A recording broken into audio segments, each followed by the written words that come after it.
আজকে ভার্সিটিতে আমার প্রথম দিন, তাই আমি সকালবেলা ঘুম থেকে উঠেই তৈরি হয়ে গেলাম।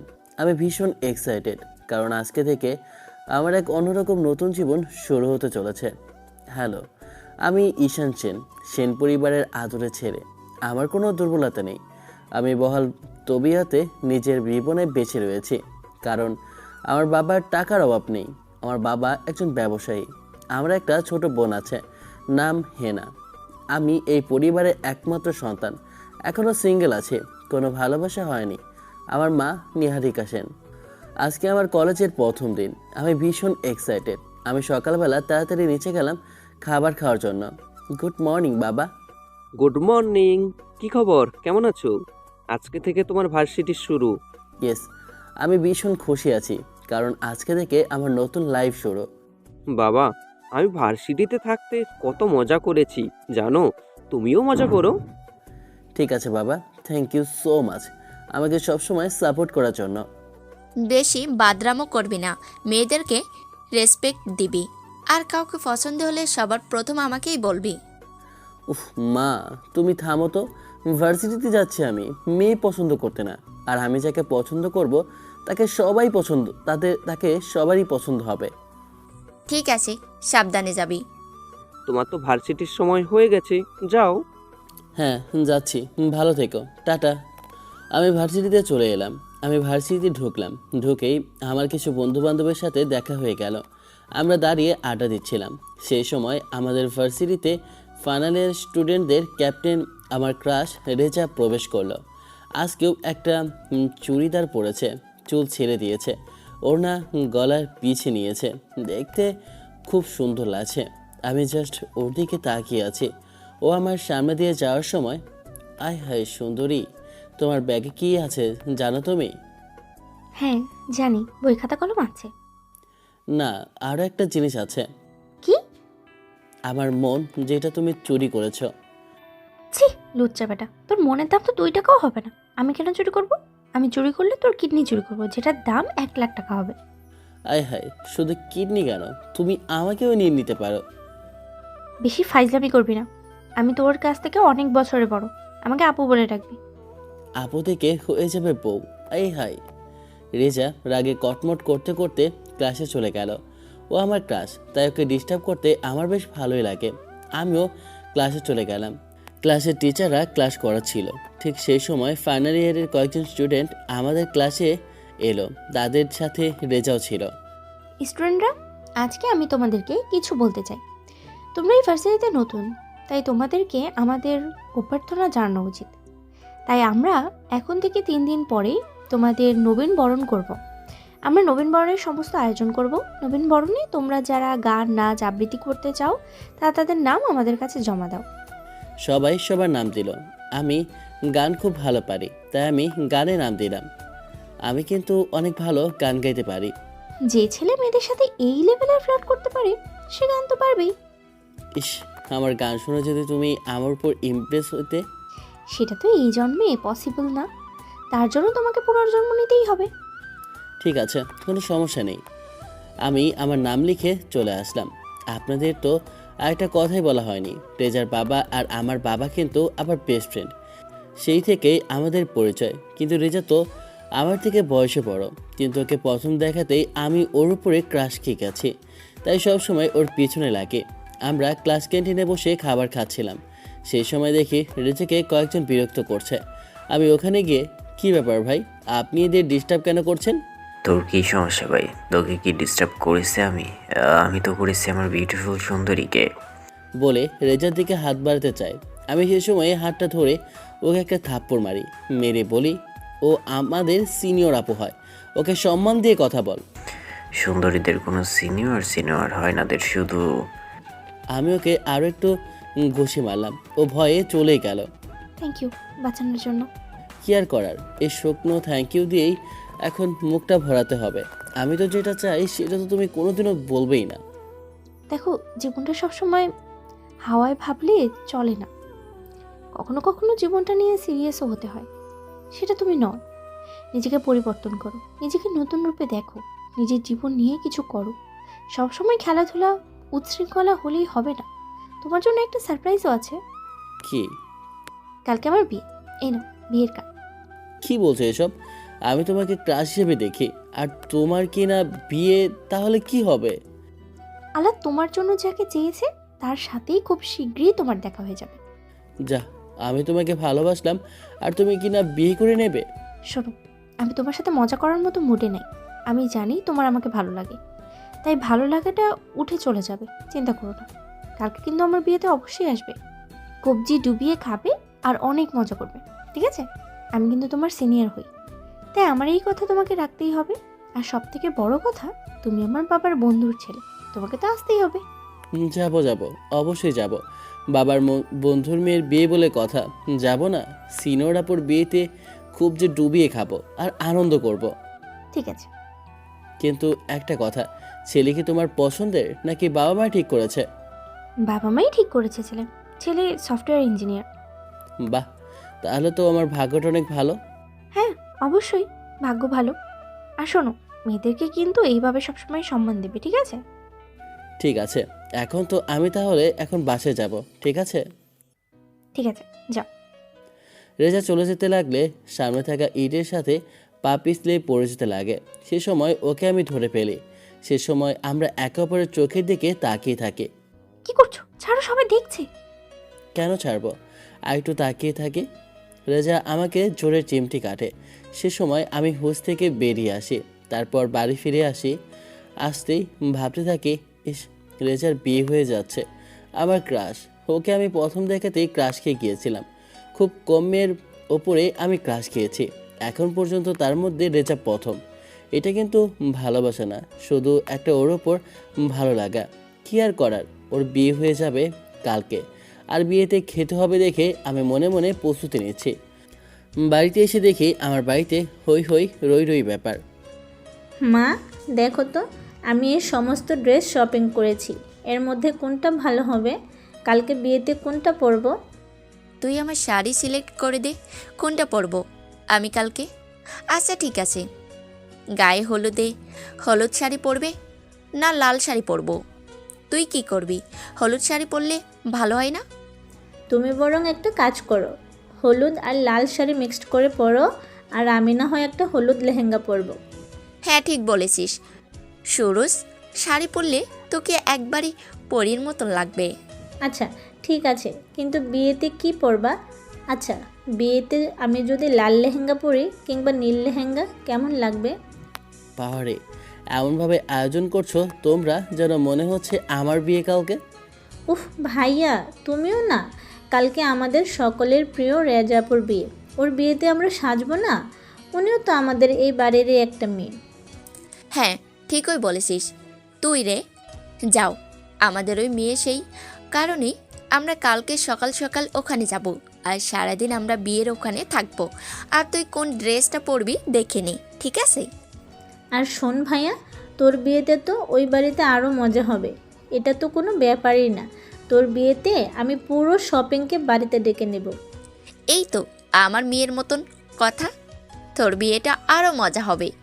এটা তো কোনো কিছুই না। বাপরে, সামান্য রেজার বিয়েতে তোমরা এরকম করছো, আমার বিয়েতে তোমরা পুরো বাড়ি একেবারে মাথায় তুলে ফেলবে। প্রয়োজনে তাই করব। আমার একমাত্র ছেলের বিয়ে ধুমধাম করে করব। এরকম করে কথা বলা বন্ধ করে এমনভাবে বলছো কালকে যেন ওরই বিয়ে, রেজার না। অদ্ভুত। নেহা, যা তো ঘরে যা, ঘরে গিয়ে তোরা সব কিছু প্ল্যানিং কর। ওইসব কথা বললে হবে না, তোমাকেও কিন্তু কালকে সুন্দর করে সাজতে হবে। ওর গায়ে হলুদে হলুদ পাঞ্জাবি আর রাতে একটা স্যুট পরবে বিয়েতে, বুঝলে? আর আমি কি খালি গায়ে যাব নাকি? উফ ভাইয়া, তুইও না। শোন, তোর জন্য সব কিছুর আয়োজন করা হয়েছে, বুঝলি? হলুদে হলুদ পাঞ্জাবি, বিয়েতে লাল পাঞ্জাবি কিনে আনা হয়েছে। আমি বিয়েতে লাল পাঞ্জাবি কেন পরবো? আমার কি বিয়ে নাকি? হ্যাঁ, শোন, এখনকার দিনে যদি বরের সাথে কেউ ম্যাচিং ম্যাচিং করে পাঞ্জাবি পরে, তাহলে কিছুই হয় না, ঠিক আছে? ঠিক আছে, আমি লাল পাঞ্জাবি পরবো। খুশি তো? হ্যাঁ ভীষণ খুশি। যা ঘরে যা, কালকে প্ল্যান কর। তবে সকাল সকাল আমরা বেরোবো, ভোর ভোর উঠে পড়বি তুই। আরে কি অদ্ভুত, অত সকালে কেন উঠবো? তার থেকে আজকে রাতেই রওনা দিয়ে দিই।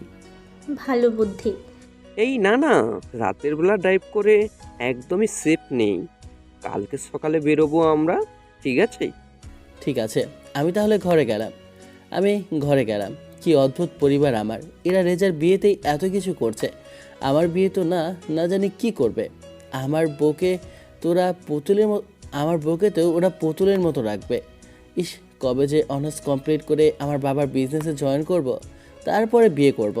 এত তাড়াতাড়ি বউ নামক প্যারায় আমি আমার জীবনে আনবো না। সিঙ্গেল আছি, অনেক ভালো আছি বাবা। আমি একটা কাজ করি, রেজাকে একটা ফোন দিই, কি প্ল্যান করবে কালকে শুনে নেই। হ্যালো রেজা, বলো কি বলবে? আমার বাড়িতে তো তোমার বিয়ে নিয়ে হুলস্থুল পড়ে গেছে। আমার মা বোন তোমাকে নিয়ে পাগল, কি ড্রেস পরবে, তোমাকে কি দেবে, এসব লাগিয়ে দিয়েছে। দেখেছো তো তোমার বাড়িতে আমার কি পরিমাণের সম্মান, সবাই আমাকে কি পরিমাণের ভালোবাসে। হ্যাঁ তাই তো দেখছি, কিন্তু আমি একটা কথা ভাবছি, তোমার বরের ভাগ্য কতই না খারাপ। কেন? এই যে তোমার হাতের প্রত্যেক দিন জ্ঞান শুনতে হবে, জীবন নিয়ে জ্ঞান শুনতে হবে, এটা নিয়ে জ্ঞান শুনতে হবে, ওটা নিয়ে জ্ঞান শুনতে হবে। বেচারা জীবনটা তুমি জ্ঞান দিয়ে দুর্বিষহ করে দেবে। শোনো, আমি মোটেও জ্ঞান দেই না, যা বলার সত্যি কথাই বলি। আর তোমার মতো যুবক তো সে নয়। তোমার মতো উজবুকের সাথে যার বিয়ে হবে না, তার জীবনটা একেবারে শেষ।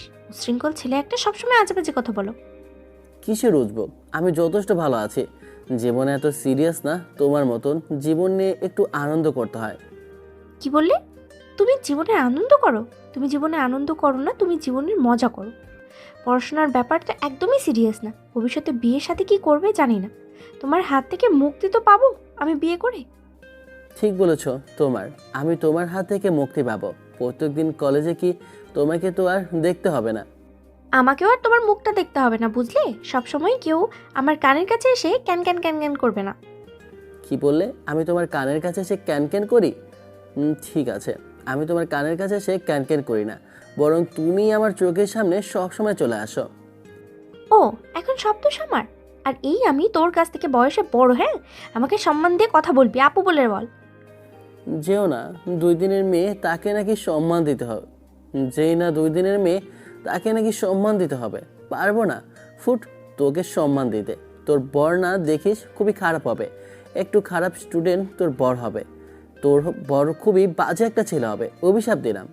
এই শ্রী, কিন্তু তোর অভিশাপটা তো পূরণ হবে না, কারণ আমার যার সাথে বিয়ে হয়েছে সে খুবই ভালো স্টুডেন্ট, অন্ততপক্ষে তোর মতো বেয়াদব নয়। ঠিক আছে যা, আমার অভিশাপ ফুলবে। আমার মতনই বাজে একটা ছেলের সাথে তোর কালকে বিয়ে হবে, তোকে অভিশাপ দিলাম। শয়তান বেয়াদব ছেলে। আমি ফোনটা রেখে দিলাম ওর সাথে ঝগড়া করে। রেদের সাথে ঝগড়া করতে বেশ ভালোই লাগছে। আমি আল্লাহর কাছে দোয়া করলাম আমার অভিশাপগুলো যেন ফুলে যায়, তাহলে সারা জীবন আমি ওর সাথে ঝগড়া করতে পারবো।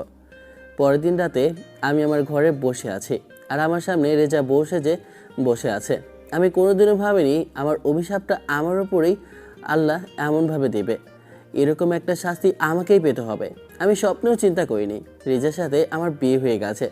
চিন্তা করা যায় রে, যার সাথে আমার বিয়ে হয়ে গেছে, যাকে আমি সহ্য করতেই পারি না, যে আমার সিনিয়র ক্রাশ, তার সাথে আমার ঝগড়া হয়, তার সাথে নাকি আমার বিয়ে হয়ে গেছে। ঘটনা বুঝতে পারলেন না তো? চলুন আপনাদেরকে অতীতে নিয়ে যাই, পুরো ঘটনা ভালো করে বুঝিয়ে দিই। আমরা সকাল সকাল রেজার বাড়িতে গেলাম। ওখানে গিয়ে দেখি বাড়ি খুব সুন্দর মতন করে সাজানো হয়েছে, আয়োজনও খুব ভালোই হয়েছে। সব কিছু ঠিকঠাক ছিল রে। যার গায়ে হলুদের সময় আমি স্টেজে গিয়ে রেজার গায়ে হলুদ লাগাচ্ছিলাম। দেখলে তো শকুন, তোর অভিশাপে আমার কিছুই হবে না। আমি তো বিয়ে করে নাচতে নাচতে চলে যাব।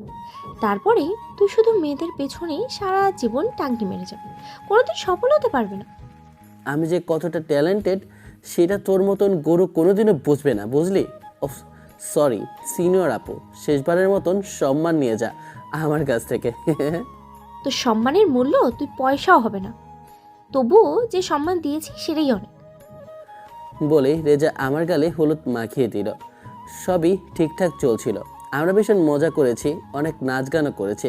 কিন্তু বিকালবেলা রেজা বউ সাজে বসে আছে, সবাই তৈরি হয়ে বসে আছে, কিন্তু বরের কোনো খবর নেই। বরযাত্রীদের ফোন দেওয়া হলো, তারা সবাই জানালো যে বর পালিয়ে গেছে, বরকে খুঁজে পাওয়া যাচ্ছে না। বর কোথায় গেছে জানা যায়নি। বিয়েবাড়ির সকলের মাথায় বাজ পড়েছে। রেজার মা বাবা চিন্তায় মাটিতে বসে টেনশন করছে, আর এদিকে রেজার মুখ দেখে আমার হাসি বেরোচ্ছে। বেচারা ভাবতেও পারেনি আমার অভিশাপ ফোলা যাবে। আমার মা বাবাও টেনশনে পড়ে গেল। কি হবে এবার রেজার? এখন কি হবে? মেয়ের বিয়ে ভেঙে গেলে আবার তো বিয়ে দিতে অনেক সমস্যা হবে আমার। এখন আমি পাত্র কোথা থেকে পাবো? তুই এতগুলো চিন্তা করছিস? ও তো ভালো মেয়ে, পড়াশোনা জানে, খুব ভালো জায়গায় ওর বিয়ে হবে পরে। অন্য সব জায়গায় হতে পারে ভাই, কিন্তু এখানে হবে না। এই জায়গায় মেয়েদের একবার বিয়ে ভেঙে গেলে পরে আর এদের বিয়ে হয় না। আরে আন্টি, এত কেন টেনশন নিচ্ছেন? বিয়ে হয়ে যাবে। হ্যাঁ তাই তো, ও শিক্ষিত মেয়ে, ভালো স্টুডেন্ট, পড়াশোনায় ভালো, ভবিষ্যতে চাকরি বাকরি করবে। এখনই আর বিয়ে দেওয়ার দরকার কি? এখানে অবশ্য অন্য একটা নিয়ম আছে। একবার মেয়ের বিয়ে ভেঙে গেলে তার বিয়ে হবে না। তাহলে রেজার কি হবে? এখন আমি এত তাড়াতাড়ি পাত্র কোথা থেকে পাবো? আমাকে বিপদ থেকে কে উদ্ধার করবে বন্ধু? আমি তো তোর বন্ধু, আমি তোকে বিপদ থেকে উদ্ধার করব আমার ছেলের সাথে। না আব্বা, আপনার পায়ে পড়ি, ওই কথা মুখ দিয়ে উচ্চারণ করবে না। আমি এই মেয়েটাকে নিতেই পারবো না। সারা জীবন রাখা তো দূরে থাক। আমারও একই কথা। আমি সারা জীবন অবিবাহিত থাকবো, বিয়ে না করে থাকবো, তাও একে তো আমি বিয়ে করবই না। এর কারণ বর হবার যোগ্যতা পর্যন্ত নেই। আমিও তোকে বিয়ে করব না রে। আমার বাবা আমার গালে ঠাস করে একটা থাপ্পড় বসিয়ে দিয়ে বলল, ও তোর থেকে বয়সে বড় নিশান, ওকে সম্মান দিয়ে কথা বল। বাবা ও বাবা, আমি ওকে অনেক সম্মান দেব, কিন্তু বিশ্বাস করো ওকে বিয়ে করতে পারবো না। থাক, দরকার নেই। যখন ও করতে চাচ্ছে না তখন ওকে জোর করার দরকার নেই। দরকার নেই মানে দরকার অবশ্যই আছে। আমার বেয়াদব ছেলেকে রেজাই পারে একমাত্র মানুষ করতে, তাই ওর সাথেই আজকে আমি রেজার বিয়ে দিব। এই তুই চুপচাপ বিয়েতে বস, না হলে তোকে আমি ত্যায্যপুত্র গ্রুপ। বাবা দেখ নিশান, আমি জানি তুই ভালো ছেলে, আর রেজাও ভালো মেয়ে। তোদের বয়স নিয়ে আমাদের কোনো সমস্যা নেই। ও বয়সে বড় হোক, কোনো প্রবলেম নেই। প্লিজ তুই বিয়েটা কর, আমাদের সম্মান বাঁচা। হ্যাঁ হ্যাঁ নিশান, বিয়েতে বস। এই ওকে তৈরি করে দাও। ও সরি, ও তো তৈরি হয়ে গেছে, ওকে তৈরি করতে হবে না। এই স্টেজে নিয়ে যাও ওকে। আমার আর রেজার কোনো কথাই খাটতো না। ওখানে আমাকে জোর করে রেজার পাশে বসিয়ে দেওয়া হলো এবং আমাদেরকে জোর করে বিয়ে দেওয়া হলো। এই হলো মূল গল্প। এখন বর্তমানে ফিরে আসি। কি মজা, আজকে ভাইয়ের বিয়ে হয়েছে, ভাবি এসেছে, আমিও সুন্দর করে এসেছি। কিন্তু আজকে যদি ভাইয়ের বিয়ে হবে আগে জানতাম, তাহলে আমি আরও ভালো করে সাজতাম। হ্যাঁ না, তুই একটু চুপ করবি? দেখিসই তো নতুনভাবে এসেছে। যা, তোরা তার জন্য কিছু নিয়ে আয় তুই। দেখ রেজা, আমি ভীষণ খুশি তোকে আমার বৌমা হিসেবে। আরে তুই তো ভালো মেয়ে। শোনো মা, কালকে থেকে আমার ছেলের সমস্ত দায়িত্ব তোর, বুঝলি? ওকে একেবারে মানুষ বানিয়ে ফেলবি তুই, ঠিক আছে? ঠিক আছে। দাও দাও, ওকে আরও আশকারা দাও, এরপরে আমার মাথায় উঠে নাচবে। সবাই ঘর থেকে বের হয়ে যাওয়ার সাথে সাথে আমি রেজার সাথে ঝগড়া শুরু করে দিলাম। শয়তান মেয়ে, তুই আমাকে কেন বিয়ে করলি? কেন বিয়েতে রাজি হলি? হ্যাঁ, আমাকে অভিশাপ দিতে গেলে আর অভিশাপ দিবি? শোন, এখন থেকে তুই আমার বর। আজকে থেকে তুই আমার কথা শুনেই চলবি। আঙ্কেল আন্টি কি বললো শুনলি না? আজকে থেকে তোর সমস্ত দায়িত্ব আমার। তুই এখন থেকে আমি যা বলবো তুই তাই করবি। কালকে থেকে তোর স্বাধীনতা বন্ধ। এতদিন আমাকে অনেক জ্বালিয়েছিস ইউনিভার্সিটিতে, তাই এখন থেকে আমি তোকে জ্বালাবো। রেজার বচ্চ। এই যে স্যারের সাথে সাথে আমার গালে একটা করে থাপ্পড় লাগিয়ে দিল। আমি তো হা করে ওর দিকে তাকিয়ে আছি। আমি তোর আপু প্লাস বউ, সো রেসপেক্ট। ঠিক আছে, তুই থাকেই করে। আমি বের হয়ে গেলাম। আমি তো ঘর থেকে বের হতে যাব, কিন্তু এ কি, দরজা তো বাইরে থেকে বন্ধ। শয়তানরা দরজা বন্ধ করে দিয়ে গেছে যাতে আমি পালাতে না পারি। উফ, এখন এই রেজার সাথে আমাকে সারা জীবন থাকতে হবে। ইস, তুই আমাকে ভার্সিটিতে অনেক জ্বালিয়েছিস, অনেক ফ্ল্যাট করেছিস। এবার আমার তোকে জ্বালানোর পালা। তোকে আমি আমার ক্রাশ বানিয়েছি, এটাই আমার জীবনের সবচেয়ে বড় ভুল। কেন যে ক্রাশ খেলাম তোর উপরে। আচ্ছা শোন, সমস্ত ঝামেলা বাদ দে, এখন আমাকে ঘুমোতে দে। কোথায় ঘুমাবি তুই? কেন, আমার নিজের বিছানায়। ভাবিস না কিন্তু আমি রাতে তোকে ছুঁতে যাব। আর এটাও চিন্তা করিস না সিনেমার মতন আমি সোফায় ঘুমাবো। আমার ঘরে কোনো সোফা নেই, আর আমি আমার নিজের ঘরে নিজের বিছানায় ঘুমাবো। এই যে আমি মাঝখানে কোলবালিশটা দিয়ে দিলাম, এই কোলবালিশের ওপারে ভুলেও আসবে না। আর আমার দিকে তো তাকাবিও না, তোর চরিত্রের উপরে আমার কোনো ভরসা নেই। রাত বিরাতে না আমার দিকে আসলে না তোকে আমি মেরে ফেলে দেবো। আমাকে তুই ভার্সিটিতে এত জ্বালিয়েছিস যে তোকে আমি মেরে ফেলতে পারলেও বেঁচে যাই। ভুলেও এদিকে আসবে না কিন্তু। আসবো না, এবার ঘুমাও। তবে একটা জিনিস কি দেখেছিস, আল্লাহ তোকে আমার ভাগ্যে রেখেছে। আমার অবশ্য একদিক দিয়ে ভালোই হয়েছে, সবাইকে বলতে পারবো আমার ক্রাশের সাথে আমার বিয়ে হয়েছে। কিন্তু কেউ তো তা জানে না আমাকে একটা জলদের সাথে থাকতে হবে। দেখ, সারাদিন আমার উপরে অনেক ধকল গেছে, প্লিজ তুই আমাকে আর ডিস্টার্ব করিস না, আমাকে একবার ঘুমাতে দে প্লিজ। হ্যাঁ হ্যাঁ ঠিক আছে, ঘুমাও। তারপরে আমি আর রেজা ঘুমিয়ে পড়লাম। আমাদের মাঝখানে একটা কোলবালিশ ছিল। মাঝরাতে হঠাৎ আমার ঘুম ভেঙে যায়। আমাদের রুমের জানালা খোলা ছিল, চাঁদের আলো জানালা বেদ করে আমার বিছানার পাশে রেজার মুখের উপর গিয়ে পড়লো। চাঁদের আলোয় রেজার মুখ জ্বলজ্বল করে উঠল। আমি ওর মুখের দিকে তাকিয়ে আছি, কি সুন্দর চাঁদের মতো মুখ, কিন্তু ওকে দূর থেকে দেখতে সুন্দর ও বাস্তবে কারোর ভালোবাসার যোগ্য না। আমার তো একদমই না। কালকে থেকে ওর ওই অত্যাচার আমাকে সহ্য করতে হবে, আর কথায় কথায় গান শুনতে হবে। আমি এসব ভাবতে ভাবতে আবার ঘুমিয়ে পড়লাম। পরদিন সকালবেলা আমার মুখে পানির ঝাপটা নিতে আমার ঘুম ভাঙল। আমি জেগে উঠে দেখি রেজা কোমরে হাত দিয়ে পানির গ্লাস হাতে আমার দিকে অগ্নিচক্ষু দিয়ে তাকিয়ে আছে। সকাল সকাল আমার মেজাজটাই খারাপ হয়ে গেল। এসব কি, আমার মুখে পানি দিলি কেন? এই, আমি তোর থেকে বয়সে বড়, আপু বলে ডাক। আর শোন, এখন থেকে আমি তোর বউ, আমি তোর গার্জিয়ান। এত বেলা পর্যন্ত বাড়িতে ঘুমানো চলবে না। যা, ফ্রেশ হয়ে কলেজে যাওয়ার জন্য সময় মতো বেরিয়ে যা। আমিও তৈরি হয়ে আছি, নাস্তা করে দুইজনে একসাথে কলেজে যাব, বুঝলি? আর এক সপ্তাহ পরে তোর পরীক্ষা, আর তোর কোনো হুঁশই নেই। এই সকাল সকাল জ্ঞান দিস না তো। আচ্ছা, আমার ক্রাশ আপু, আমাকে একটু বাঁচতে দিন। পরীক্ষা আপনার, আমার না। আমার পরীক্ষা আমি ঠিকমতো পড়ে নেব। আমার ব্যাপারে আপনাকে ভাবতে হবে না। আমি ভাববো না মানে? তুই পরীক্ষায় কি ভালো রেজাল্ট করিস আমার জানা আছে, বুঝলি? বাড়িতে আঙ্কেল আন্টিকে যদি বলে দিই না, বাড়ি থেকে তোকে সোজা বের করে দেবে। আমি হলাম নিশান সেন। আমার বাবা এত প্রপার্টি জমে জমা, এসব কে খাবে? এসব তো আমিই খাবো। ছে, তোর লজ্জা করছে না এসব কথা বলতে? কোনো যোগ্যতা নেই। আর নাকি সে বসে থেকে প্রপার্টি খাবে? এই আঙ্কেল যেগুলো প্রপার্টি বানিয়েছে নিজের চেষ্টায় বানিয়েছে। তুই কেন নিজের চেষ্টায় কিছু করতে পারিস না? খালি বাপের পয়সায় খাবি? এই চিন্তাভাবনা সবসময় নিজের কিছু করে খা, বুঝছিস? এইসব চিন্তাভাবনা বাদ দিয়ে দে। এই শোন, সকাল সকাল জ্ঞান দিস না তো আমাকে। শোন, তোকে জ্ঞান দিচ্ছি না আমি। আমার জ্ঞান শোনার মতো যোগ্যতাও তো তোর নেই। যা, ফ্রেশ হয়ে নে, আমি আন্টিকে ডাক দিচ্ছি। দরকার নেই, আমি ফ্রেশ হতে যাচ্ছি। কালকে রাতে যাকে কিনা ভালো লেগেছিল তার নাকি এরকম রূপ, যত সব। কি বলছিস বিড়বিড় করে? জোরে বল। কিছু না, আমি ওয়াশরুমে গিয়ে ফ্রেশ হচ্ছিলাম, সেই সময় দেখি আয়নায় একটা টিপ লাগানো। তখন মনে পড়লো রেজা টিপ ইউজ করে, ও টিপ এটা। আমি চুপচাপ গোসল করে নিচে এসে খাবার টেবিলে বসলাম। Good morning. Good morning. শোনো নিশান, এই সম্পর্কটা শুরু করতে তোমাদের অনেক সমস্যা হবে, আমি বুঝতে পারছি, কিন্তু সময়ের সাথে সাথে নিজেকে মানিয়ে নিবে। ঠিক আছে। রেজা, তোর কোনো সমস্যা হচ্ছে কি না? তোর কোনো সমস্যা হলে আমাকে কিন্তু বলবি। আর এই গাদাটা যদি কিছু করে তাহলে কিন্তু অবশ্যই আমাকে আগে বলে। ঠিক আছে।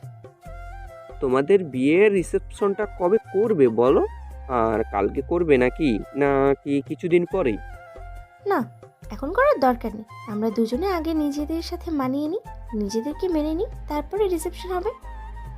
ঠিক আছে। আমার খাওয়া হয়ে গেছে, আমি যাচ্ছি। বাড়ির গাড়িতে করে দুইজনে একসাথে যেও। একসাথে কেন যাব? ওকে অন্য গাড়িতে পাঠিয়ে দাও। তোর আব্বু কি বললো শুনলি না?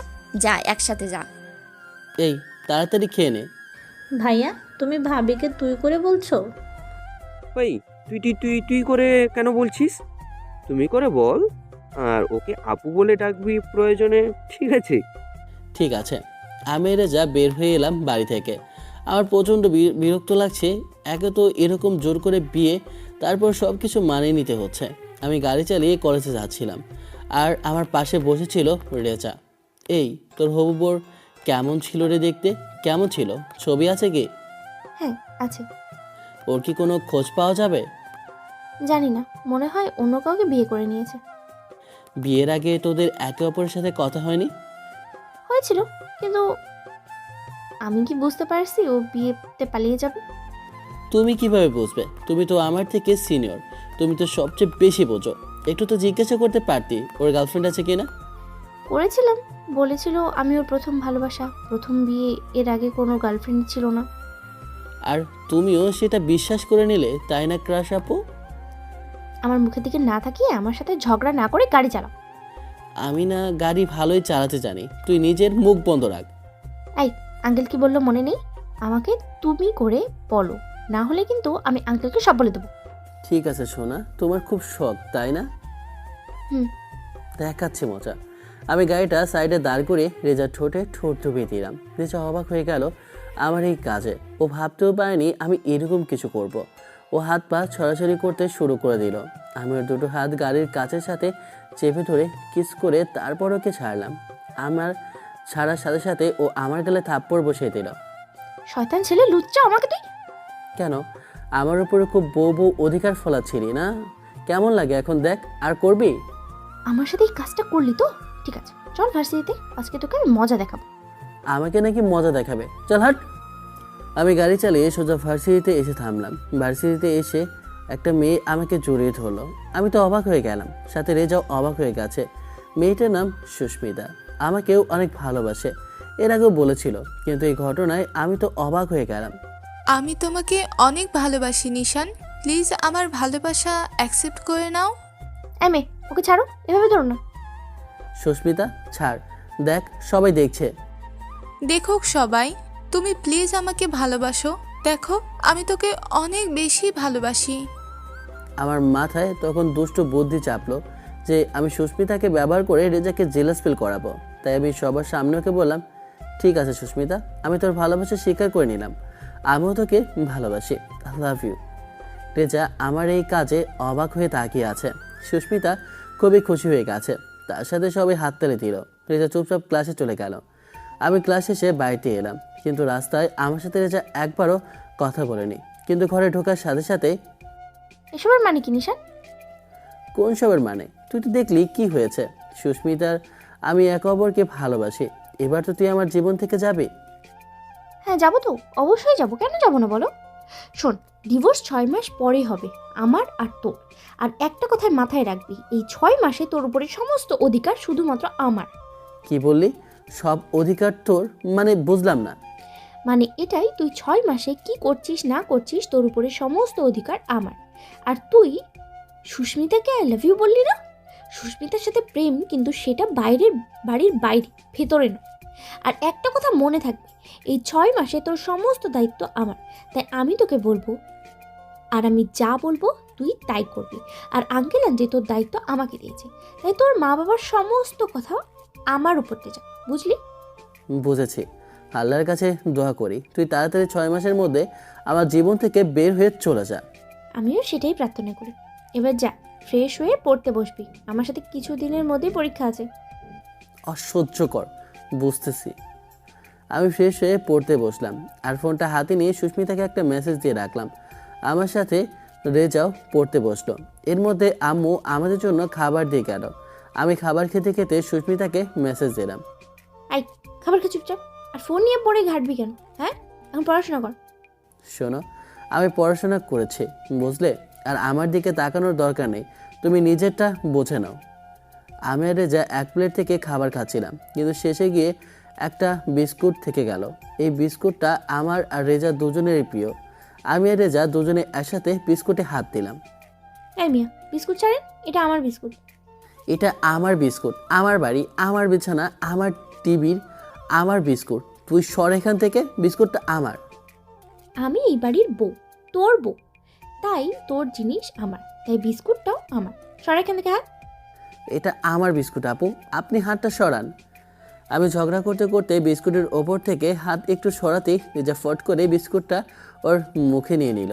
আর বিস্কুটের সাথে আমিও, আমার মুখ চলে গেল ওর ঠোঁটে।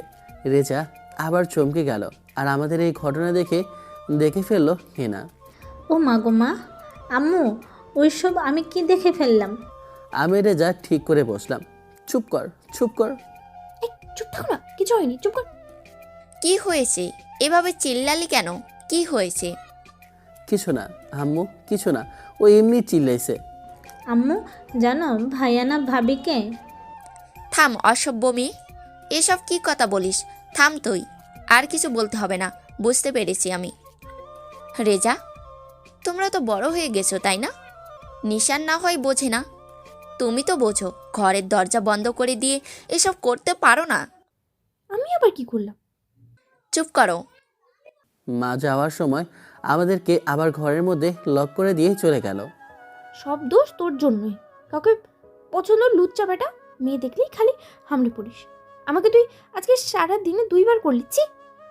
কি এমন করলাম আমি? তুই এটা ইচ্ছে করে বিস্কুট মুখে নিয়েছিস যাতে আমি আবার তোমার সাথে মুখ লাগাই।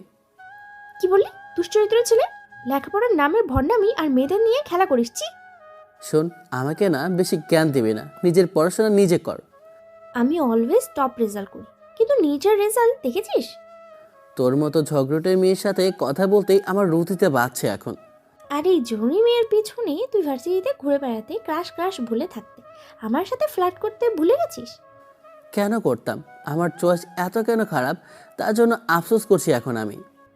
তুই যা তো ভাই, আমার চোখের সামনে থেকে তোকে দেখলে আমার রাগ লাগছে। আমারও তোর সাথে পড়াশোনা করতে বিরক্ত লাগছে, চলে গেলাম আমি, থাক। যা যা, কোথায় যাবি যা। আর আমাদের বিয়ের ব্যাপারে ভার্সিটিতে কাউকে জানাবি না। আমি চাই না তোর মতো বেকারের সাথে বিয়ে হয়েছে শুনে ভার্সিটিতে সবাই আমার দিকে লজ্জার দিকে তাকাক, আমাকে নিয়ে হাসাহাসি হোক। আমি তো অবশ্যই বলবো না, তুই আবার বলিস না, নইলে সবাই কি ভাববে, কিভাবে আমার দিকে তাকাবে বল? তোর মতো ঝগড়টে একটা মেয়ের সাথে কি না আমার বিয়ে। আমি বিরক্ত হয়ে বারান্দায় এসে সুস্মিতাকে ফোন দিলাম। হ্যালো জান, কি করছো? কিছু না, তোমার কথাই মনে মনে ভাবছিলাম।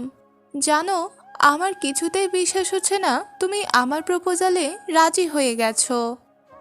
আসলে তুমি অনেক বেশি সুন্দর, যেটা আমি অনেক পরে বুঝেছি। তোমার ভালোবাসা আমি অনেক দেরিতে বুঝেছি, তার জন্য সরি। না না, সরি বলার কি আছে বলো? তুমি যে বুঝতে পেরেছো এটাই তো অনেক। সত্যি বলতে আমি তোমাকে অনেক ভালোবাসি, অনেক অনেক ভালোবাসি। তোমার জন্য আমি নিজের প্রাণটাও দিয়ে দিতে পারি।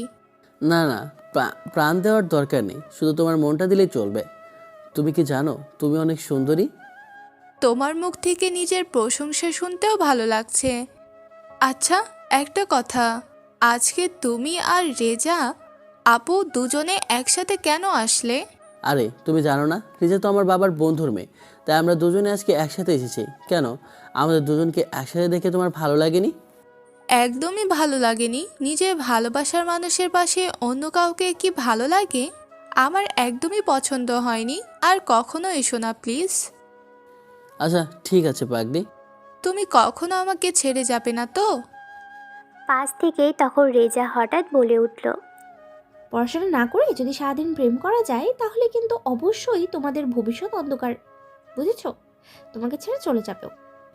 আমি এই কথা শুনে রেজার দিকে চোখ গরম করে তাকালাম, দেখি ও আমার পেছনেই দাঁড়িয়ে আছে, হাতে আবার লাঠি নিয়ে। ফোনের ওপাশ থেকে সুস্মিতা হ্যালো হ্যালো বলে যাচ্ছে, কিন্তু আমার আর ওর সাথে কথা বলার মতো শক্তি নেই।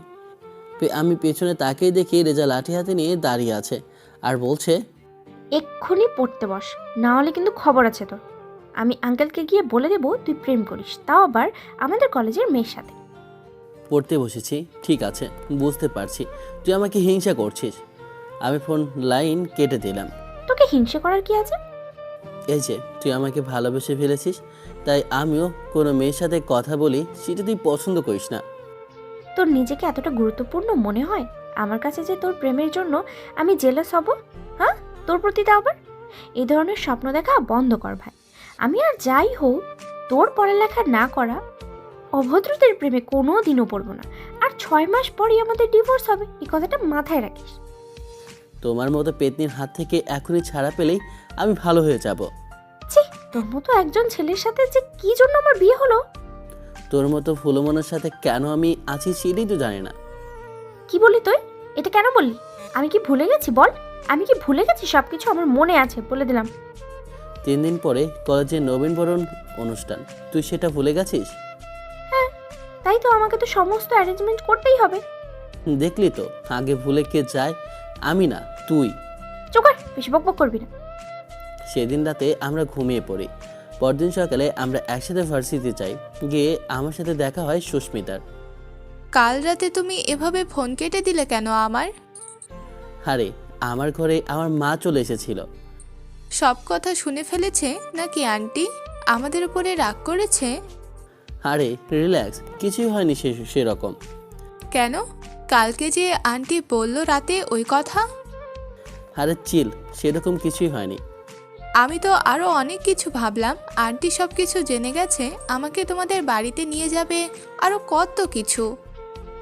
দিবা স্বপ্ন দেখো না এরকম। যেদিন সময় হবে আমি নিজেই তোমাকে আমার পরিবারের সামনে নিয়ে যাব। ঠিক আছে, শোনো না, আমরা নবীনবরণে একসাথে একটা কাপল ডান্স দিই। কাপড় ডান্স? না না, একদমই না। দেই না প্লিজ। ঠিক আছে সোনা, তুমি যখন চাইছো তখন তো আমি এটা করতেই পারি। ইয়ে, থ্যাংক ইউ বেবি। মা। আমি তো শুধু ভাবছি রে, এই কাপড় ডান্সের কথা যদি রেজা জানতে পারে তাহলে তো আমাকে মেরেই ফেলবে। অবশ্য আমার ইচ্ছা আমি কাপড় ডান্স করব, এতে ওর কি? আচ্ছা, ও কি আমাকে নিয়ে জেলাস? ও কি আমাকে ভালোবাসে? আমি এসব ভাবতে ভাবতে হাঁটতে হাঁটতে যাচ্ছিলাম। সে সময় দেখি আমাদের ক্লাসরুমে রেজা আর একটা ছেলে একসাথে দাঁড়িয়ে কথা বলছে। দেখ রিয়াজ, এভাবে সব কিছু হয় না। এভাবে নবীন বরণের প্ল্যানিং করলে কি হবে? জুনিয়ররা কত কিছু ভেবে রেখেছে। হ্যাঁ, আমার প্ল্যানের মধ্যে খারাপ কি আছে? সবাই কাপল ডান্স দিক, দিলে প্রবলেমটা কি? আর যদি তোর আপত্তি না থাকে তাহলে আমি আর তুই জুটি বাঁধি, সমস্যা কি? আর একটা কথা, তোর না বিয়ে হওয়ার কথা ছিল? তোর বিয়েতে তো আমাদের কাউকে সেভাবে দাওয়াত দিসনি, যাওয়া হয়নি। তোর বিয়ে কি হয়ে গেছে? আরে না, আমার বিয়েতে আমার বর পালিয়ে গেছিল, সেখানে বিয়েটা ভেঙে গেছে। কিন্তু কাপল ডান্স যে দিব, আমরা আছি ঠিক আছে, কিন্তু আমি তো কাপল ডান্স জানি না। কিভাবে কমফোর্টেবল, আমি কিভাবে হব তোর সাথে? সেটা নিয়ে তুই চিন্তা করিস না, কাপল ডান্স আমি তোকে শিখিয়ে দিব। তুই রাজি কিনা সেটা বল। ঠিক আছে, আমি রাজি। রেজা মনে মনে ভাবছে এই সুযোগে ও নিশানকে টাইট দেবে। ওর সামনে অন্য মেয়েকে নিয়ে ঘোরা, এবার ওর সামনে অন্য ছেলেকে নিয়ে ঘুরবে, বুঝবে কেমন লাগে। এদিকে আমি দরজার আড়াল থেকে ওদের সব কথা শুনে নিলাম। ও আচ্ছা, আমাকে বাদ দিয়ে অন্য একটা ছেলের সাথে ডান্স করা? ঠিক আছে, ডান্স কর, আমিও দেখি তুই কিভাবে ডান্স করিস। তুই ওর সাথে ডান্স করবি, আমিও সুস্মিতার সাথে ডান্স করব। তুই যদি আমার সামনে অন্য ছেলের সাথে ডান্স করতে পারিস তাহলে আমি কেন পারবো না? আমি সেখান থেকে সোজা সুস্মিতার কাছে চলে এলাম। সুস্মিতা, হ্যাঁ বলো। আমরা ডান্স প্র্যাকটিস এখন থেকে শুরু করে দিই। সত্যি? এখন থেকে শুরু করবে? হ্যাঁ, লেট করার কি আছে, শুরু করে দিই। ঠিক আছে, কিন্তু আমরা কোন গানে ডান্স করব? গান তো আমি অত জানি না, তুমি সিলেক্ট করো, কিন্তু আমরা হিন্দি গানে ডান্স করব। দেখেছো বেবি, আমার আর তোমার মতের কত মিল। আমিও তো ভেবেছিলাম আমরা হিন্দি গানে ডান্স করব। শুনেছি নতুন গান এসেছে, বুঝলে, পারদেসিয়া। আমরা সেই গানে ডান্স করি, কি বলো তুমি? রোমান্টিক গান? হ্যাঁ। ঠিক আছে, আমরা ওই গানে ডান্স করব।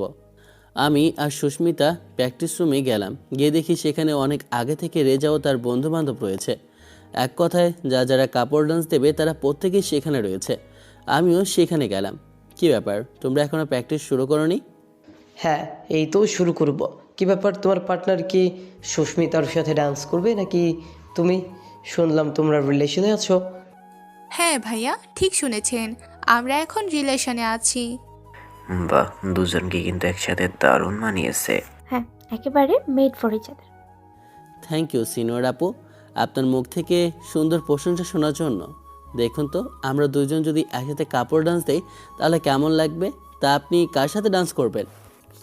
রেজা রিয়াজের হাত ধরে বলল। এই যে আমার ডান্স পার্টনার রিয়াজের সাথে। রেজা রিয়াজের হাত ধরে, সেটা আমার মোটেও পছন্দ হলো না। তাই আমি ইচ্ছে করে সুস্মিতার হাতটা আরও জোরে চেপে ধরলাম। সেটা দেখে রেজা চোখে ভঙ্গি পাল্টে গেল। তাহলে আর দেরি কিসের, আমরা নাচ শুরু করে দিই। হ্যাঁ, এই মিউজিক দাও কেউ। আমি আর সুস্মিতা এবং রেজা আর রিয়াজ আমরা নাচ শুরু করলাম। ফ্লোরে গান শুরু হয়ে গেল। আমি সুস্মিতার সাথে নাচার সময় আর চোখে রেজার দিকে তাকালাম। দেখি রিয়া রেজার কোমরে হাত দিয়ে কাপড় ডান্স করছে। আমিও সুস্মিতার কোমরে হাত দিলাম। তুমি আমার সাথে যদি এভাবে ক্লোজলি ডান্স করো চান, আমার তো অন্য কিছু মনে হচ্ছে। আচ্ছা, তোমার কি অন্য কিছু ফিল হচ্ছে?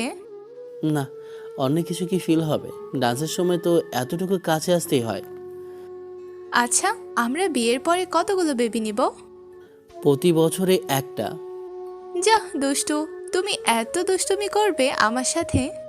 তুমি প্লিজ তোমার মুখটা বন্ধ করে ডান্স করো তো। রিয়াজের সাথে রিয়াজের এত ক্লোজ ডান্স আমার একদমই পছন্দ হচ্ছে না। মনে হচ্ছে রিয়াজের মুখ ভেঙে ফেলি, কিন্তু নিজেকে সামনে রেখেছি। তার উপরে সুস্মিতার আজেবাজে বকবক আরও বিরক্ত লাগছে।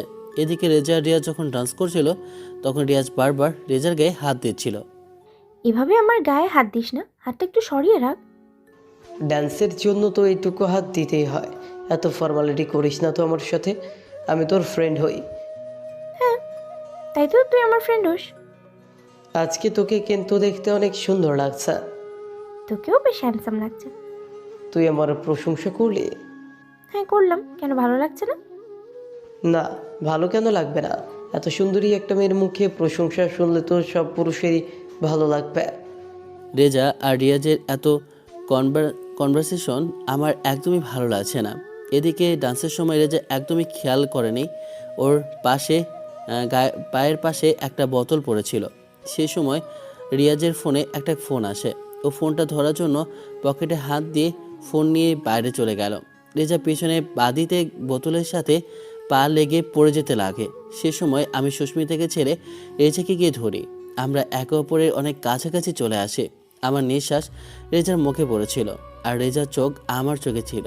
আমরা অপলকভাবে একে অপরের দিকে তাকিয়েছিলাম, কিন্তু এটা সুস্মিতার মোটেও ভালো লাগলো না। ও এসে রেজাকে ধাক্কা দিয়ে আমার কাছ থেকে সরিয়ে দিল। এই যে শোনো রেজা আপু, তুমি সব সময় আমার বয়ফ্রেন্ডের পিছনে ঘুরঘুর করো, এটা আমি মেনে নিলাম, কিন্তু এভাবে গায়ে কেন পড়লে আজকে? ও হ্যালো, আমি তোমার বয়ফ্রেন্ডের গায়ে পড়িনি, ও এসে আমাকে ধরেছিল। ও রিয়েলি? এখন তুমি মিথ্যা কথা বলছো? আমি তো নিজের চোখে দেখলাম তুমি ওর গায়ে পড়লে। স্টপ ইট সুস্মিতা, তুমি এইভাবে কেন ওর সাথে কথা বলছো? ও তোমার থেকে বয়সে বড়, রেসপেক্ট দিয়ে কথা বলো। রেসপেক্ট? আমার সামনে তোমার গায়ে ও পড়েছে আর আমি ওকে রেসপেক্ট করব? Just shut up. তোমার কোনো আইডিয়া আছে কি বলেছিল? আমি যদি ওনাকে না ধরতাম উনি পড়ে যাচ্ছিলেন। ওই দেখো মাটিতে এখনো বোতল পড়ে আছে। আরে বাদ দাও, ও এসব কিছু নাটক করছে তোমাকে কাছে পাওয়ার জন্য। আমি অনেক দিন হলো দেখছো শুধু তোমার পিছনে ঘুরঘুর করে। এমি, মুখ সামলে কথা বল, এবার কিন্তু আমার হাত উঠে যাবে তোর গায়ে। আর নিশান, তুই কেমন মেয়েকে নিজের গার্লফ্রেন্ড বানিয়ে রেখেছিস রে, যে কিভাবে বড়দের সাথে কথা বলতে হয় সেটা জানে না? তুই আজকে আমাকে পড়ে যাওয়া থেকে বাঁচিয়েছিস বলে তোকে এতগুলো কথা বলছে। এই তো সাহস হলো কিভাবে আমাকে এতগুলো কথা বলার? আর আজকে থেকে আমার বয়ফ্রেন্ডের আশেপাশে থাকবে না, থাকলে কিন্তু তোকে মেরে ফেলবো। আমি তোর বয়ফ্রেন্ডের পিছনে থাকি না, তোর বয়ফ্রেন্ড আমার পিছনে থাকে, বুঝলি? গাইস, তোমরা ঝামেলা থামাও। নিজে পড়ে যেতে লেগেছে আর নিশান ওকে ধরেছে। ওরা দুজন ভাই বোনের মতো, ওদের মধ্যে তো। এই তুই চুপ করবি? তুই আমাদের মধ্যে কেন ঢুকেছিস? ঘটনা হচ্ছে আমাদের মধ্যে তুই কেন কথা বলবি? আর রেজা আর আমাকে একদমই ভাই বোন বলবি না, বললে কিন্তু তোর মুখ ভেঙে ফেলবো। আরে ভাই, তুই আমার উপরে এভাবে রেগে যাচ্ছিস কেন? হ্যাঁ তাই তো, তুমি ওকে এভাবে কেন বলছো? থাক, তোমরা দুজনেই থামো, তোমাদের দুজনের কথাই আমার অসহ্য লাগছে। অসহ্য সবকিছু বিরক্তিকর। আরে সুস্মিতার টেনশন নেওয়ার কিছু নেই রে। রেজা আমার সাথে ডান্স করবে। হ্যাঁ, নিজের জিনিসকে সামলে রাখো, এভাবে অন্য কারো জিনিসের দিকে তাকানো উচিত না। এবার আমি রিয়াজের কথাই রেগে যাই। রেজা আমার কি হয় মানে? রেজা আমার বউ, ও কেন রেজার সম্পর্কে এরকম কথা বলবে? সুস্মিতার ওপর আমার মাথা গরম হয়ে যায়। আমি রেগে রিয়াজের মুখের ওপর একটা ঘুষি মারি। রেজা সুস্মিতা দুজনে অবাক হয়ে যায় আমার এই কাজে। আমি রিয়াজের মুখে 3-4টে ঘুষি মারতেই থাকি।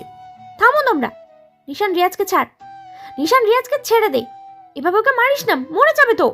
ডার্লিং, এভাবে তুমি আমার জন্য ওকে মেরো না প্লিজ, ছেড়ে দাও ওকে। সে সময় টিচার চলে আসে। টিচারের ভয়ে আমরা শান্ত হয়ে যাই। রেজা বিরক্ত থেকে ক্লাসরুম থেকে বেরিয়ে যায়। আমি রেজার পিছন পিছন বাইরে চলে যাই, গিয়ে ওকে একটা ফাঁকা ক্লাসরুমে ঢুকিয়ে ক্লাসরুম লক করে ওকে দেয়ালের সঙ্গে চেপে ধরি। এসব কি ধরনের বেদবি? এটা কি ধরনের সিন ক্রিয়েট করলি তুই বাইরে? তুই বাইরে এই ধরনের সিন ক্রিয়েট করে কি বোঝাতে চাচ্ছিস? তুই মহান পুরুষ। ছি, যে ছেলেটা তোর সাথে এরকম বেয়াদবির মতো গায়ে হাত দিয়ে ডান্স করছিলি, তাকে তুই দোষ না দিয়ে আমাকে দোষ দিচ্ছিস। আমি বেশ করে চোখে মেরেছি, প্রয়োজনে আরও মারবো। রেজা আমার এই কথা শুনে রাগে আমার গালে থাপ্পড় মারল। বাহ, তুই এখনো আমারই দোষ খুঁজবি, তাই না? ঘটনাটা আমার চোখের সামনেই ঘটেছে। আমি পড়ে যাচ্ছিলাম, তুই আমাকে ধরেছিলি। Thank you so much. তাই বলে তুই ওর গায়ে হাত তুলবি? আর সব থেকে বড় কথা, তুইও তো সুস্মিতার সাথে ক্লোজলি ডান্স করছিলি, কিন্তু আমি কি কিছু বলেছি? আমি কি তোর উপরে বইয়ের অধিকার দেখেছি? তুই কেন এরকম ভাবে রিয়াক্ট করলি? বাহ, এখন সব দোষ আমার, তাই না? দোষ করলে দোষের ভাগিদার হতে শেখ। ঠিক আছে। রেজার প্রতি রাগে আর অভিমানে আমি ঘর থেকে বের হতে চাইছিলাম, কিন্তু দরজার কাছে এসে আমি অবাক হয়ে গেলাম। দরজা খুলছে না।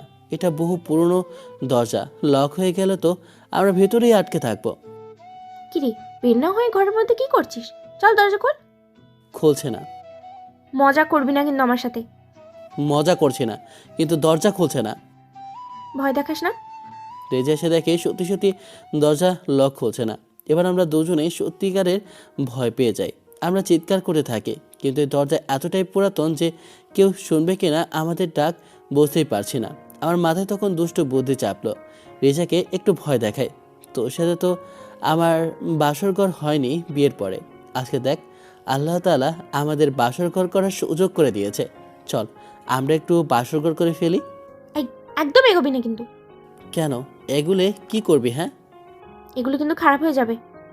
আমি এক পা দুপা করে রিচার দিকে এগোচ্ছি, আরও এক পা দুপা করে পেঁচাচ্ছে। আমি এগোচ্ছি, আরও পেঁচাচ্ছে। এভাবে ও দেয়ালের সাথে লেগে যায়।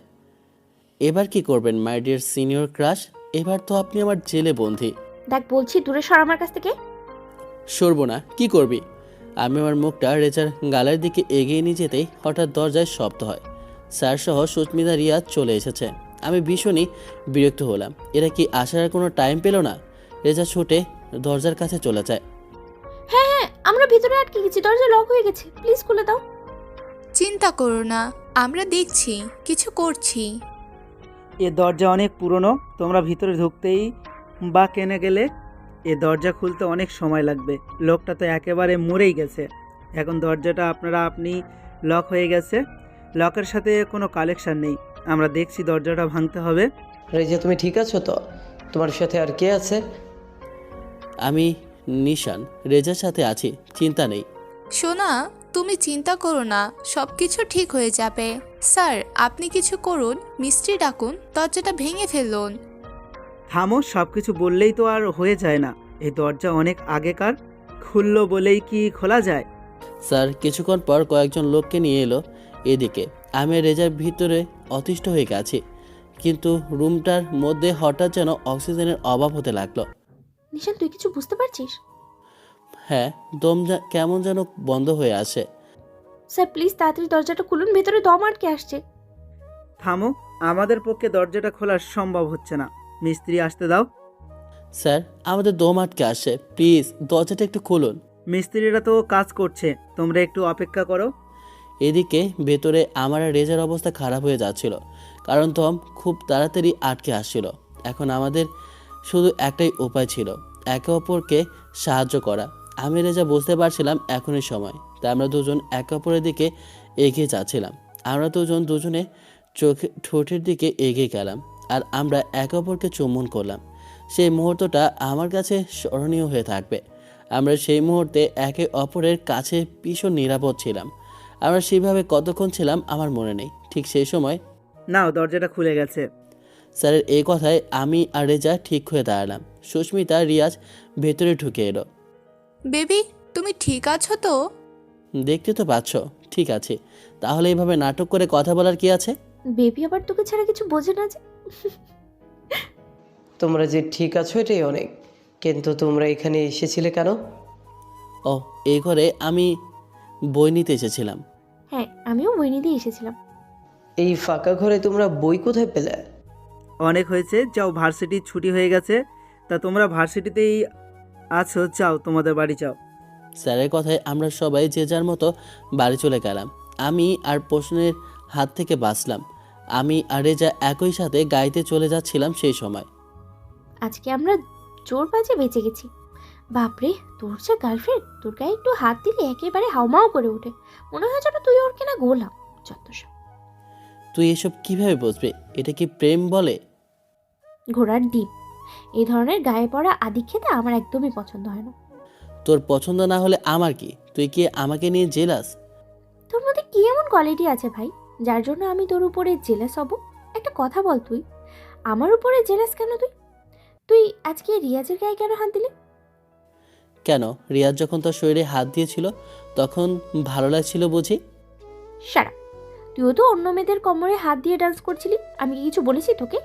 আর শোন, আমি কি করছি না করছি সেই ব্যাপারে তুই একেবারে মাথা ঘামাবি না। তোর ব্যাপারে আমি মাথা ঘামাবো? তোর ব্যাপারে আমি মাথা ঘামাবো? আমার বইয়েই গেছে। তোর সাথে কথা বলাটা না বিরক্তিকর। আমাকে কেন বলছিস? তার থেকে তুই বরং রিয়াজের সাথে কথা বল। রিয়াজ তোকে কি সুন্দর করে আদর করে দেয় না? ছি, সবাইকে নিজের মতো ভাবে। আমরা বাড়িতে চলে এলাম। বাড়িতে এসে তো দেখি আরও একটা কাণ্ড। রেজার বাবা মা এবং আমার মা একসাথে বসে সবাই বসে আছে। বাবা মা, তোমরা কেমন আছো? ভালো আছি, তুই কেমন আছিস? সব কিছু ঠিকঠাক আছে তোমার? হ্যাঁ, সবকিছু ঠিকই আছে। তোর কথা খুব মনে পড়ছিল, তাই চলে এলাম। ভালোই করেছেন এসে। কতদিন আপনাদের সাথে দেখা হয় না, আর বিয়ের পর তো আপনার সাথে আমার কোনো কথাই হয়নি। আজকে সবাই একসাথে জমিয়ে আড্ডা দেব, ঠিক আছে? ঠিক আছে। শুনলাম তোদের কলেজে নাকি ফেস্টিভ্যাল হবে, মানে নবীনবরণ হবে নাকি? হ্যাঁ আঙ্কেল, আর নবীনবরণের সমস্ত দায়িত্ব পড়েছে আমার কাছে। আমি সমস্ত কিছু দেখে রাখছি নবীনবরণে। দেখেছেন তো আমাদের বৌমা কত সুন্দর দায়িত্ব নিতে জানে। আঙ্কেল আন্টি কেমন আছেন? সব কিছু ঠিকঠাক তো? হ্যাঁ, সব ঠিকঠাক তো আছে। তোমার আবার আমার মেয়ের সাথে মানিয়ে নিতে কোনো অসুবিধা হচ্ছে না তো? না না, কি অসুবিধা হবে? কোনো সমস্যা হচ্ছে না। শোনো, তোমাদের নবীনবরণে আমি আর তোমার আব্বু যাচ্ছি, ঠিক আছে? আমরা কিন্তু তোমাদের একটা কাপল ডান্স দেখতে চাই ওখানে। আমার আর রেজার মাথায় বাস পড়ে। বাস ভেঙে পড়ে শেষে কিনা আমাদের দুজনের আব্বু যাচ্ছে। আমাদের আব্বু যদি আমাদের ব্যাপারে জানতে পারে তাহলে তো মেরে ফেলবে। আমরা যদি অন্য কারোর সাথে ডান্স করি তাহলে তো খবর আছে। আমি আর রেজা দুজনের দিকে চাওয়াচাই করছে। কি হলো, তোমাদের মুখ এরকম করে শুকিয়ে গেল কেন? হ্যাঁ, তাই তো, তোমরা দুজন হাজব্যান্ড ওয়াইফ, তোমরা যে দেবে ডান্স পারফরমেন্স, এতে এত অস্বস্তি হওয়ার কি আছে? হ্যাঁ তাই তো, আমিও যাব তোদের পারফরমেন্স দেখতে। তোদের আব্বুরা যাবে, জিজ্ঞেস হয়, আর আমি যাব দর্শক হয়ে। হ্যাঁ তাই তো, তোমরা যাবে গেলে সমস্যা কি? হ্যাঁ তাই তো, আমরাও পারফরমেন্স দেব। আচ্ছা মা, আমি অনেক ক্লান্ত, হ্যাঁ আমি ঘরে যাচ্ছি, ঠিক আছে? হ্যাঁ আমিও যাই, ভার্সিটিতে অনেক ধকল গেছে। হ্যাঁ যা, তোরা ফ্রেশ হও, আমি নাস্তা তোদের ঘরে দিয়ে আসছি। আমি আর রেজা ঘরে এসে চিন্তায় দুজনে বসে পড়লাম। কি ব্যাপার, আমরা এখন একসাথে ডান্স করবো নাকি? আমি কোনোভাবেই তোর সাথে ডান্স করতে পারবো না। আমিও তোর সাথে ডান্স করতে পারবো না। আমি তো সুস্মিতার সাথে ডান্স করব। আমার গার্লফ্রেন্ডের সাথে আমার গার্লফ্রেন্ডের সাথে তোর সাথে কেন আমি ডান্স করব? আর সবচেয়ে বড় কথা, তোর তো পার্টনার আছে, ডান্স পার্টনার। শোন, ডান্স করার এই ব্যাপারটা না আমি না ক্যান্সেল করে দিতে পারবো, কারণ রিয়াজের সাথে আমার সেই রকমের ঘনিষ্ঠ সম্পর্ক নেই যার সাথে আমাকে ডান্স করতেই হবে। কিন্তু তুই এখন তোর কথা ভাব। আমার কথায় কি ভাববো মানে? আমরা তো এখন ফ্যামিলিকে কিভাবে বোঝাবো সেটা ভাব। তুই যদি তোর গার্লফ্রেন্ডের সাথে ডান্স না করিস তাহলে তোর গার্লফ্রেন্ড করবে, একটাই গার্লফ্রেন্ড। তাহলে কি বাইরে গিয়ে সবাইকে বলে দিব আমরা ডান্স করতে পারবো না? সেটা ঠিক আছে, বলবো, কিন্তু কি কারণে আমরা ডান্স করতে পারবো না সেটা তো বলতে হবে। হ্যাঁ তাই তো, কি করবি বল, কিছু ভেবেছিস? আমার এটা না মাথা, কোনো মেশিন না যে যখন চাইবি তখন বুদ্ধি চলে আসবে। একটু ভাবতে দে, তারপরে বুদ্ধি বলছি। অন্য সময় থেকে বুদ্ধি আসবে, শুধু সঠিক সময়ে বুদ্ধি আসে না। হয়েছে, থাম, যা ফ্রেশ হ, তারপরে নিচে গিয়ে সকলের সাথে কথা বলি, পরে আমি বুদ্ধি তোকে বলবো নি। আমি তোর সাথে ডান্স করবো না, এটাই শেষ কথা। আমিও তোর সাথে ডান্স করব না। তোর কথা ভেবে আমার খুবই খারাপ লাগছে। কেন? কালকে তুই সুস্মিতার সাথে ডান্স করতে পারবি না, প্লাস ওর সাথে ঘোরাফেরাও করতে পারবি না। কেন? আঙ্কেল যদি তোকে একবার অন্য মেয়ের সাথে দেখে নেয় তাহলে কি হবে বলতো? তুই বাড়ি থেকে শুধু বের করে দিবি তোকে একদম। তোর কথা ভাব, তোর কথা ভাব। তুই যদি রিয়াজের সাথে থাকিস তাহলে কি হবে বলতো? বাবা তোকেও বাড়ি থেকে বের করে দেবে। রিয়াজ আমার বয়ফ্রেন্ড না রে, যে আমাকে থাকতেই হবে ওর সাথে। আমি রিয়াজের থেকে দূরেই থাকবো। দেখবো নি কিভাবে দূরে থাকিস, আমিও তাকে সুস্মিতা থেকে দূরে থাকবো। হ্যাঁ, এই কথা তোর ওই টক্সিক গার্লফ্রেন্ডকে বলিস, তোকে একেবারে মেরেই ফেলবে। ঠিক আছে, কালকে মোট কথা আমরা কেউ ডান্স করবো না, না তুই রিয়াজের সাথে না আমি সুস্মিতার সাথে। আর বাড়িতে কোনো একটা অজুহাত দেব, তাহলে আমরাও ডান্স করার হাত থেকে বেঁচে যাব। হ্যাঁ, এটাই কিন্তু ঠিক বলেছিস। তুই আগে ওয়াশরুমে গিয়ে ফ্রেশ হয়ে নি, আমি পরে যাচ্ছি। ঠিক আছে। এদিকে দরজা আড়াল থেকে আমাদের সমস্ত কথা হ্যানা শুনে নেয়। তার মানে ভাইয়া ভাবি একসাথে ডান্স করবে না, কিন্তু তাদেরকে তো আমি একসাথে ডান্স করাবই। এর জন্য যা করতে হয় আমি করব, কিন্তু তার আগে আমাকে ভাবির প্ল্যান জানতে হবে। হ্যানা তারপরে নিচে চলে আসে। সেদিন রাতে সবাই ডিনারের প্ল্যান করে। ডিনার একসাথে করবে তারা, সেটাও ছাদে। খোলা আকাশের নিচে সবাই রাজি ছিল। আমরা সবাই ছাদে গোল হয়ে বসলাম, আর আমাদের সামনে ছিল বিরিয়ানি, যেটা সকলের প্রিয়, বিশেষ করে রেজার। ওয়াও, সকলের প্রিয় বিরিয়ানি খাবো আজকে, তাও খোলা আকাশের নিচে। উফ, ফিলিংসটাই আলাদা।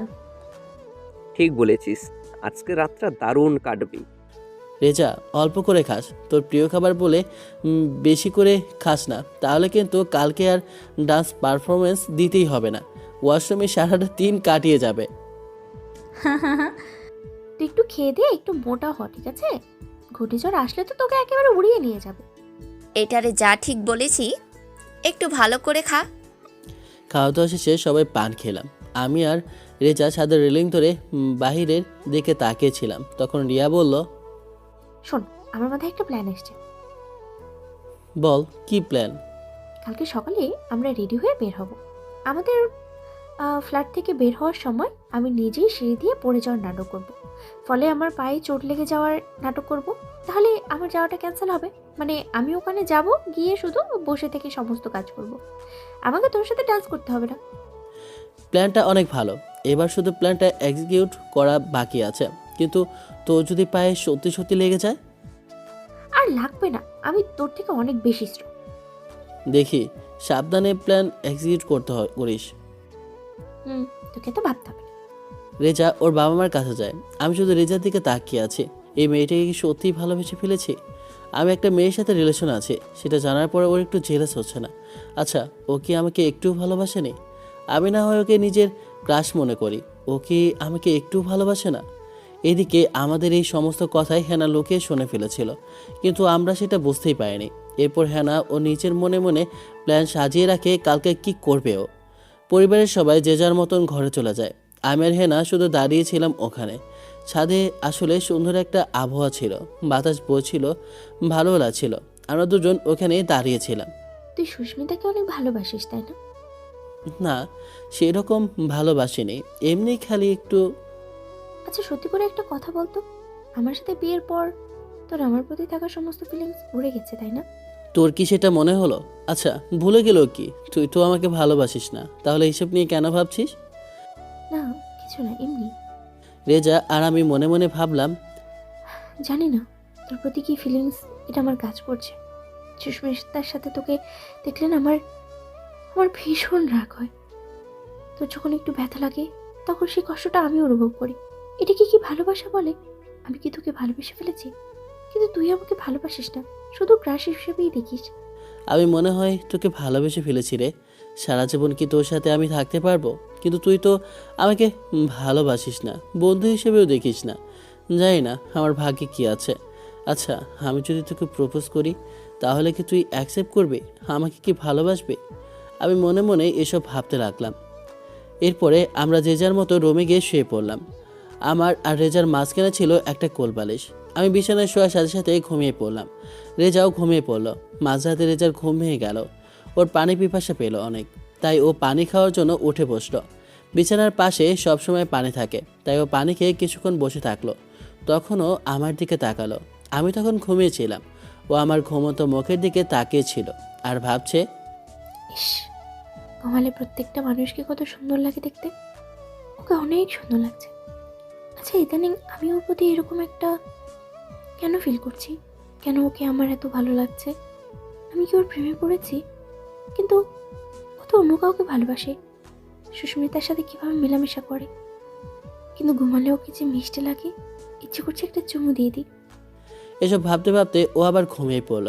সকালবেলা ঘুম থেকে উঠে আমরা যথারীতি কলেজে যাওয়ার জন্য তৈরি হয়ে পড়লাম এবং আমাদের প্ল্যান অনুযায়ী কাজ শুরু করতে লাগলাম।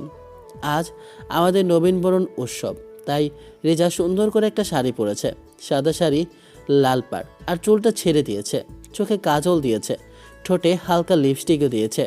এতেই ওকে অনেক সুন্দর লাগছে। আচ্ছা, তোর মনে হচ্ছে না একটা কিছু মিসিং? কোথায় কি? কপালে একটা টিপ আর চুলে একটা গোলাপ দিলে আরো সুন্দর লাগবে। টিপ তো আমার কাছে আছে, কিন্তু গোলাপ নেই। তখন আমি আমার পকেট থেকে একটা গোলাপ ফুল বের করে ওর খোপায় লাগিয়ে দিলাম, আর ও আমার দিকে তাকিয়ে আছে। এভাবে তাকিয়ে থাকিস না, প্রেমে পড়ে যাবে। তোর মতো বোকার প্রেমে পড়ার জন্য আমি বসিনি। প্ল্যান মনে আছে তো? এখন কিন্তু সময় হয়ে গেছে প্ল্যানটা এক্সিকিউট করার। সে সময় আমাদের ঘরে হেনা আসে। ভাবি, তোমরা রেডি? হ্যাঁ, আমরা রেডি। ভাইয়া, আমাকে তোর ফোনটা দে না। এই নে। আমি হেনাকে আমার ফোনটা দিলাম।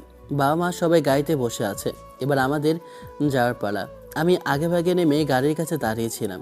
এখন হেনা ওপর থেকে আসবে এবং সিঁড়ি দিয়ে পড়ে যাবে, এটাই ছিল নাটকের প্ল্যান। কিন্তু সে সময় হেনা আমার ফোন নিয়ে সিঁড়ির কাছে এসে দাঁড়িয়ে থাকে। আমাকে বলে ওর একটা ছবি তুলে দিতে। আমি বললাম আমি পারবো না। সে সময় ও জেদ ধরে। ও জেদ রাখতে গিয়ে আমাকেও সিঁড়ির কাছে দাঁড়িয়ে থাকতে হয়। আমি ওর ছবি তুলে দিচ্ছিলাম। ঠিক সেই সময় হেনা আমাকে খেয়াল না করে পড়ে যাওয়ার নাটক করে, কিন্তু ও নিচে পড়ার সাথে সাথে হেনা আমাকে ধাক্কা দিয়ে ওর উপরে ফেলে দেয়। ফলে হেনা আর নিচে পড়তে পারে না।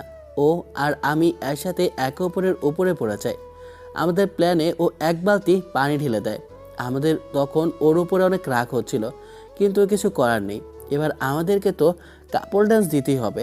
কিন্তু আমার সব থেকে বড় টেনশন হলো আমি সুস্মিতাকে কি বলবো? ও তো আমাকে মেরেই ফেলবে। ভাইয়া, ভাবি, তোমরা কি ঠিক হবে?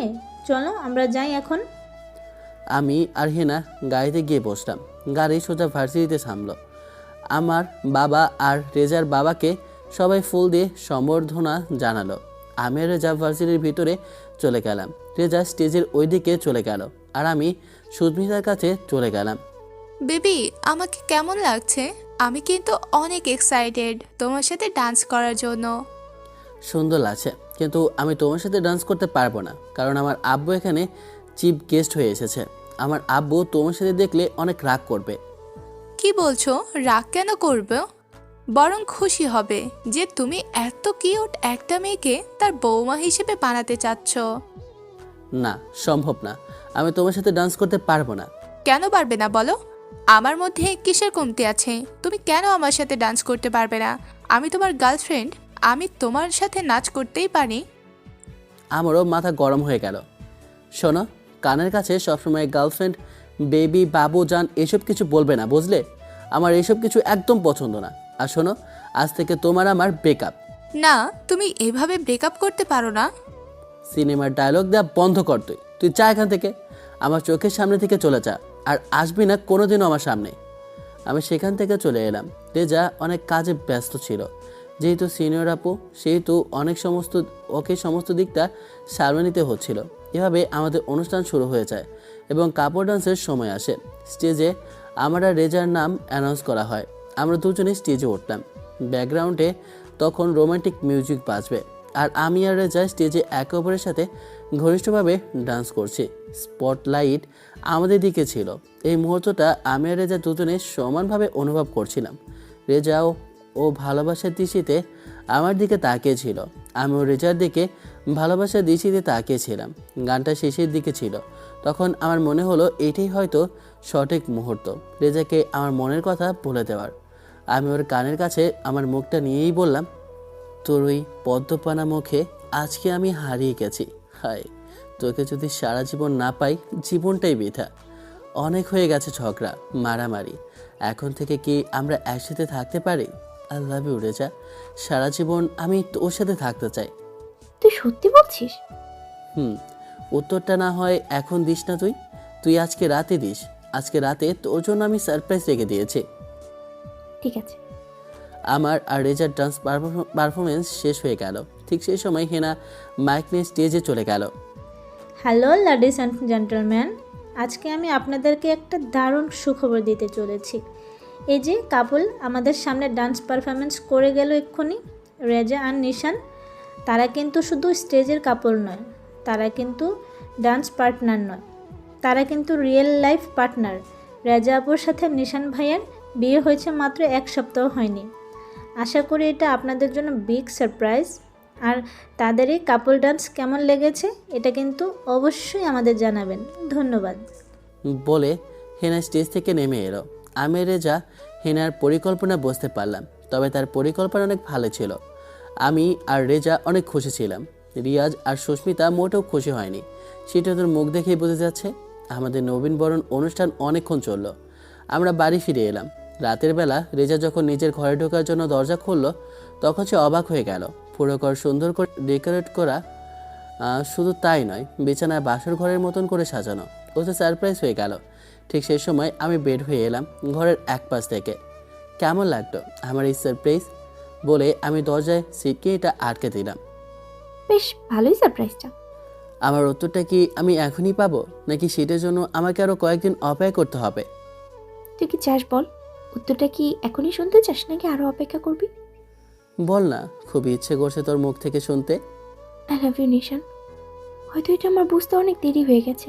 তুই আমার কাছ থেকে বয়স অনেক ছোট, কিন্তু তুই আমাকে অনেক ভালো বুঝিস।